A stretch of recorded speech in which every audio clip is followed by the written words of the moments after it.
Brigitte, tell me about your family and what it was like to be raised as a young child in Lebanon. I was born and raised in South Lebanon, in a little town called Marjayoun, on the border with Israel.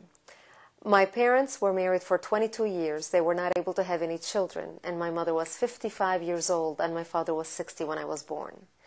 I was fortunate to live with two parents that loved me and dedicated their life to me. They were retired by that time because they had me in later years.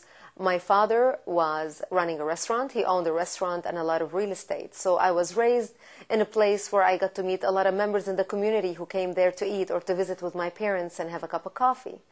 And I was able to hear adult conversation, talking about politics, talking about religion, talking about the situation in the Middle East. And as usual, we always had a war going on or a conflict going on. Even though I was raised in a Christian country, we were very much still influenced by Arabic opinion. We were very much influenced by the Arabic countries surrounding us. And we spoke Arabic, we practiced the Arabic culture. So we thought like the Arabs thought. We thought Israel was bad. I was taught growing up as a child that Israel Azrael, Israel is Satan. The Jews are demons. They are barbaric. They are the source of the problems in the Middle East. And the only time we will have peace in the Middle East is when we kill all the Jews and drive them into the sea. That's what I heard on television. That's what I heard on the radio. That's what I saw people talk about when they would come to my father's restaurant and they would be sitting around the tables talking. That was the opinion of the Lebanese people at the time. We listened to the media that was governed by our government, so we only heard what our government wanted us to hear. As usual in the Middle East, it's always a one-sided story. You never hear the other side because all the media in all the Arabic countries are manipulated by the government. I went to a Christian private school, and even in my private school, in my Bible class, we never studied the Old Testament. Our Bibles did not include the Old Testament because the Old Testament was considered the enemy's book. It was the Torah, and the Bible had nothing to do with it. Tell me a little bit about the population of Lebanon. Who's who and who was what back then? When we got our independence from France in the 1940s, the majority of the population in Lebanon were Christians. The Muslims were the minority. As the years passed by, that population shifted because we do not have as many children as the Muslims do. The Christians got married to one spouse until death do us part. We have maybe 3, 4 children, while the Muslims are allowed to marry up to 4 wives at a time according to their religion. So they would marry multiple wives and they would have a lot of children. The most famous Muslim in the world today is Osama bin Laden. Osama bin Laden is 1 out of 53 children. He himself has 27 children. Between father and son, they have produced 80 children. How many Christian families do you know that have 80 children? It's just impossible. We don't do that. And that's what shifted the population in Lebanon. The Muslims multiplied at a much faster pace than we did.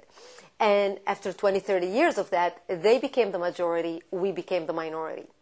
Even though we held the positions of professionals, we were more educated simply because we did not have as many children. So we were able to send our kids to college. Education was very, very important to us. The Muslims, on the other hand, simply by the sheer fact as having many children, they were not able to educate their children as much as we were able to educate ours. And it was just a completely different culture within a culture.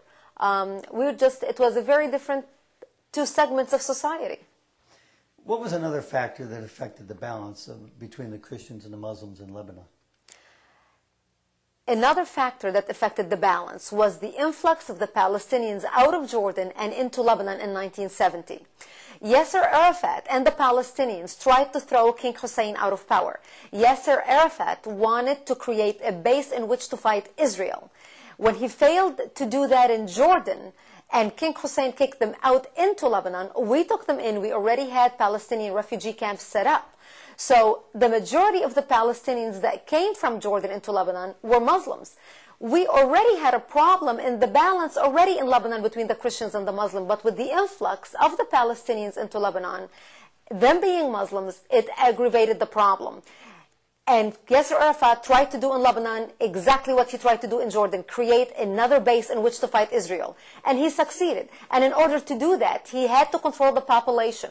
So he put his head together with the Muslims in Lebanon, and together they declared jihad on the Christians, and that's how the Civil War started. Well, when did things take a turn for the worse for you and your family? Things started changing for us, as far as I remember, around 1974. Every year we used to go spend the holidays in Beirut with the rest of my family, because it was only my mom and my dad lived in Marjayoun. And we stopped going. And I would ask my father, how come we're not spending Christmas in Beirut with the rest of the family? And he would give me some lame excuse like, well, we decided to stay home this Christmas. And I could not understand as a child. Later, I found out that the reason why we were staying home is because the Muslims and the Palestinians started setting up checkpoints. They created a combined army called Jaysh Lebanon al-Arabi, which was the Arabic Lebanese army. And it was the combination of the Palestinians and the Lebanese Muslims. And they would set up checkpoints in the middle of the night, in the middle of the roads. And if they see a Christian, they would stop cars, and they would get people out of the car, and they would look at their ID. And if the ID said that this family is a Christian, because in Lebanon, we were identified on our IDs. Our religion was either Christian, Muslim, or Jewish. And we didn't have many Jews by that time.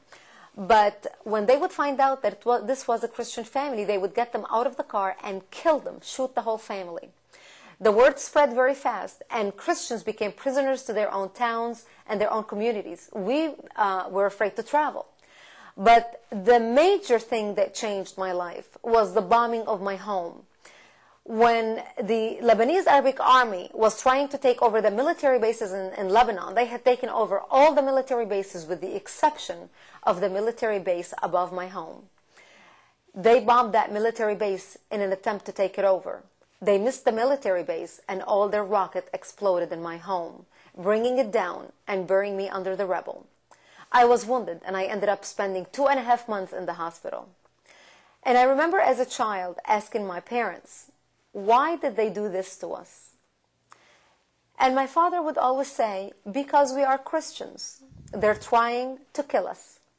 And I knew ever since I was a child that I am wanted dead simply because I was a Christian who happened to live in a Christian town. What was life like after you came back from the hospital? When I came back home, home was no longer the home that I left, because my home was half destroyed. My new home became a bomb shelter underground with no electricity, no water, and very little food. My mother and I used to have to go out and hunt for grass and dig dandelions and any green vegetation that grew around our bomb shelter to eat. My mother would soak chickpeas overnight and rice and beans so we can eat that the next day.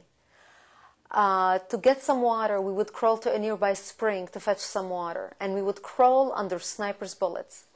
And when we would get to the spring, we would be hiding behind the wall, and my mother would hold the gallon to fill it with water, and she would put a stocking on top of it to catch all the worms and all the maggots and all the rocks so we can drink the water. And then we would crawl back to the bomb shelter. Sometimes it would take us hours because of the sniper who was terrorizing us. And that went in and day out, year in and year out. Our life became unbearable. We had no electricity, so we had no heat. We were living underground in a cold, damp bomb shelter.